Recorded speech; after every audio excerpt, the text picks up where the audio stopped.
Hello everyone and welcome back to another video from Finance and Crypto Guide. In this video, I'm going to show you how to download and install the Robinhood Wallet application on your smartphone. So let's get started right away. First of all, from your smartphone, open up your App Store, and once you open up the App Store, just tap on the search box and type in Robinhood Wallet and start your search.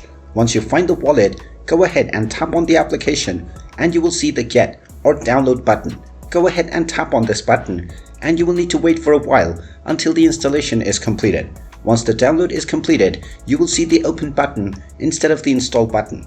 And now you can simply tap on this to open up the application and start logging into your account or signing up to start using Robinhood Wallet directly from your smartphone. And there you have it.